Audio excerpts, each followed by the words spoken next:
નમસ્તે risers, welcome to my YouTube channel Jessica શિક્ષિકા. આજે આપણે ભણીશું ઇંગ્લિશ પેડાગોજીનો ટોપિક ગ્રામર ટ્રાન્સલેશન મેથડ, જેમાં આપણે સૌપ્રથમ મેથડ સમજીશું, ત્યારબાદ તેના મેરિટ્સ ડીમેરિટ્સ એટલે કે ફાયદા અને ગેરફાયદા જોઈશું અને ત્યારબાદ MCQs જોઈશું. So let's dive into the topic.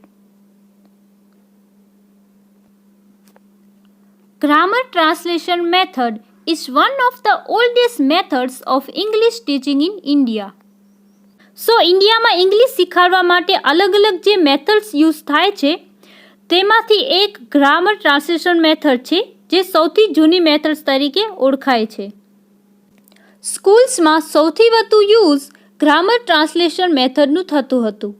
પહેલાંના સમયમાં આ જ મેથડથી જ બાળકોને ટાર્ગેટ લેંગ્વેજ ભણાવવામાં આવતી હતી.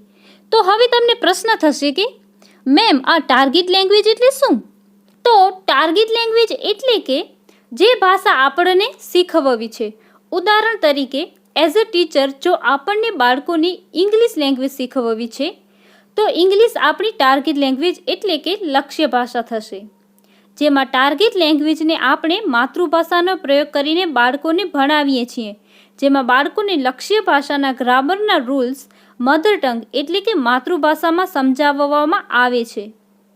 તો હવે જોઈએ ગ્રામર ટ્રાન્સલેશન મેથડને બીજા કયા નામે ઓળખવામાં આવે છે. Other names: traditional method, classical method, Persian method.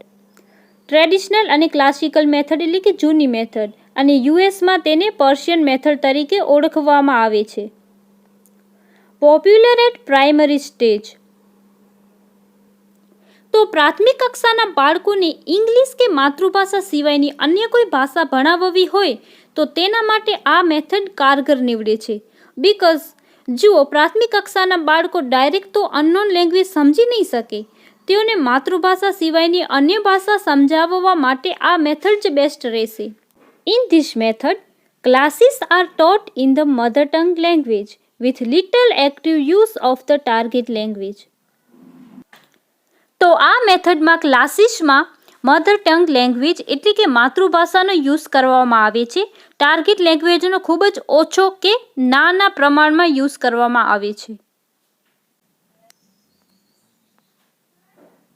Words, sentences, translation is native language. તો આ મેથડમાં બેઝિક યુનિટ વર્ડ્સ હોય છે.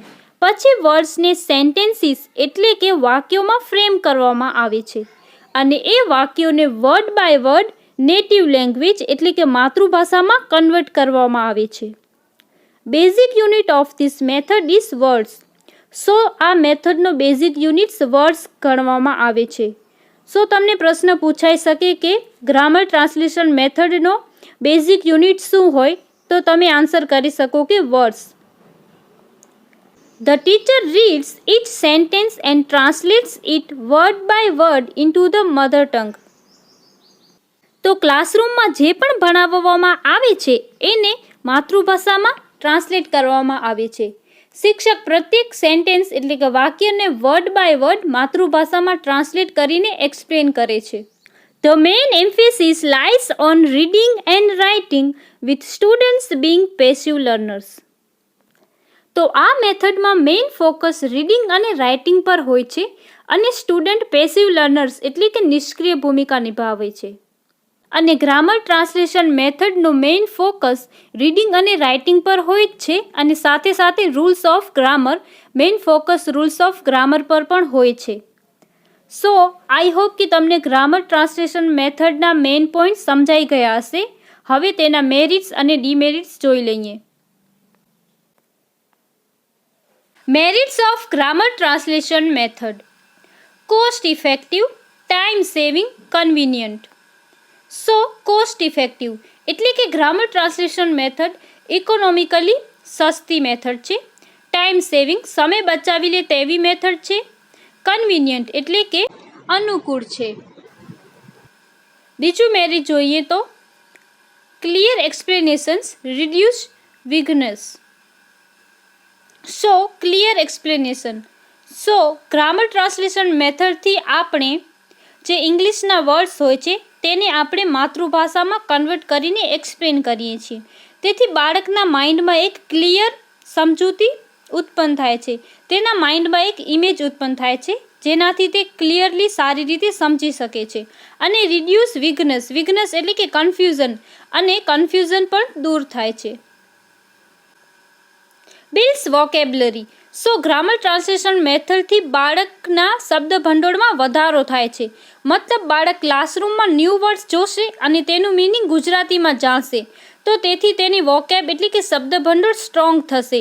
ઇંગ્લિશના ન્યૂ વર્ડ્સ તે સારી રીતે સમજી શકશે અને યાદ રાખી શકશે. કનેક્ટ્સ old and new ideas. So grammar translation method જૂના અને ન્યૂ આઈડિયાઝને કનેક્ટ કરે છે.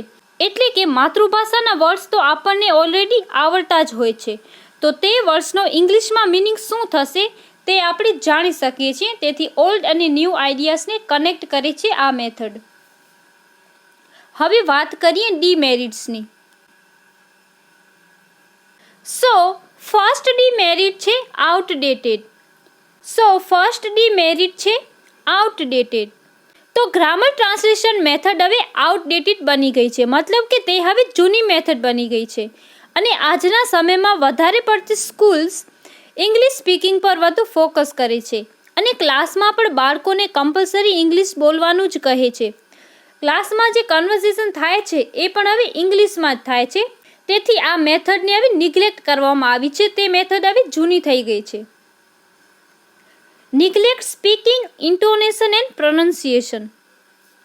સો આ મેથડમાં માતૃભાષામાં જ બધું એક્સપ્લેન કરવામાં આવે છે, તેથી ઇંગ્લિશ સ્પીકિંગ પર વધુ પડતો ફોકસ હોતું નથી, અને ઇન્ટોનેશન અને પ્રોનન્સિએશન એટલે કે ઉચ્ચારણ પર પણ ફોકસ નથી કરતા, જેથી આગળ જતાં બાળકોને ઇંગ્લિશ બોલવામાં તકલીફ પડે છે.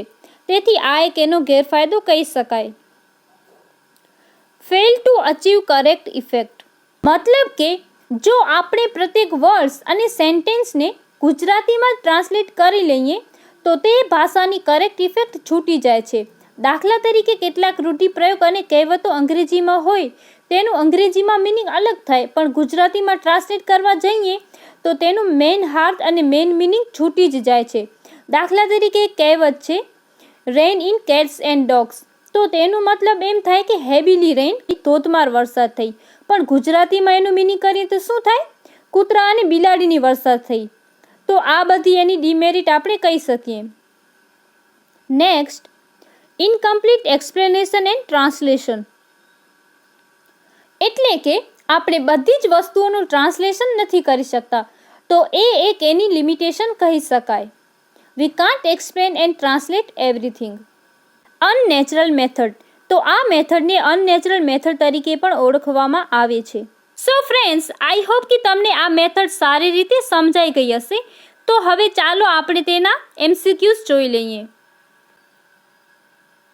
So first question is, who is credited with initiating the grammar translation method in language teaching? એટલે કે ગ્રામર ટ્રાન્સલેશન મેથડ શરૂ કરવાનો શ્રેય કોના ફાળે જાય છે? Option A Charles Berlitz, B Michel Thomas, C Maximilian Berlitz અને D John Seidenstucker. So friends, આનો કરેક્ટ આન્સર થશે D John Seidenstucker. Now let's move into the second question.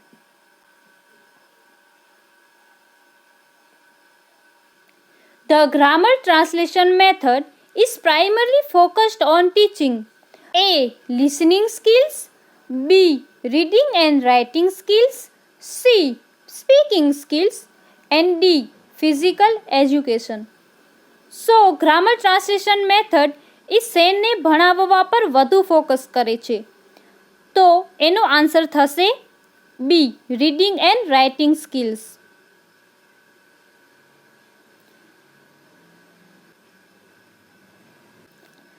ત્રીજો પ્રશ્ન છે, grammar translation method is basically use to teach A.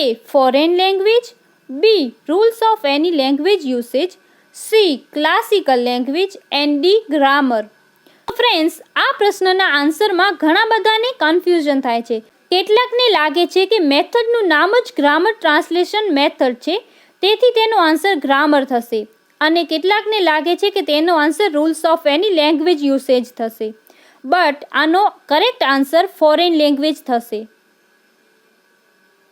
તમને પ્રશ્ન થશે કે ફોરેન લેંગ્વેજ આન્સર કેવી રીતે? સો મેં તમને આગળ જ સમજાવ્યું હતું કે ફોરેન લેંગ્વેજને સમજાવવા માટે જ આપણે ગ્રામર ટ્રાન્સલેશન મેથડનો ઉપયોગ કરીએ છીએ. ફોરેન લેંગ્વેજને આપણે સમજાવીએ છીએ માતૃભાષા દ્વારા, તેથી અહીં આન્સર થશે foreign language.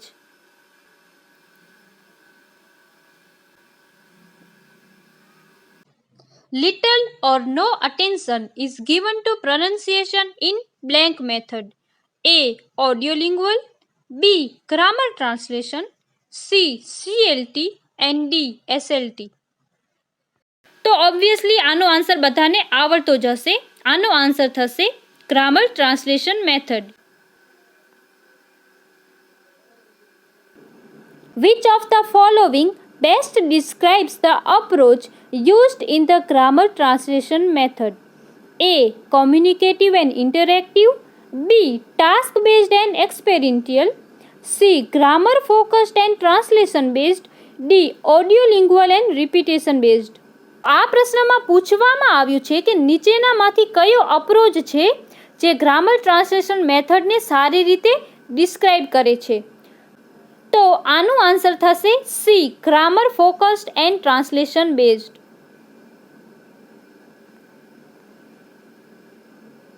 The grammar translation method emphasizes the importance of A.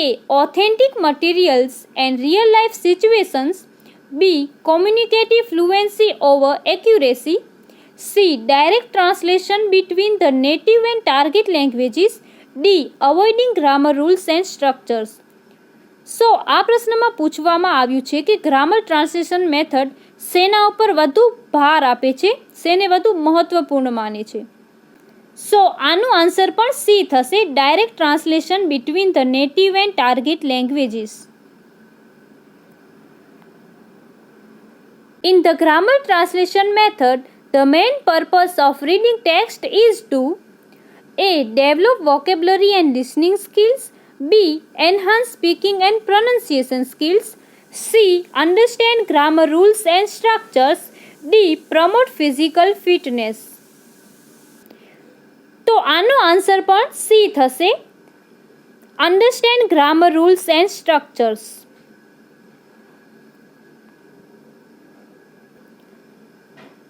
હવે last question. Which of the following is a common activity in the grammar translation method?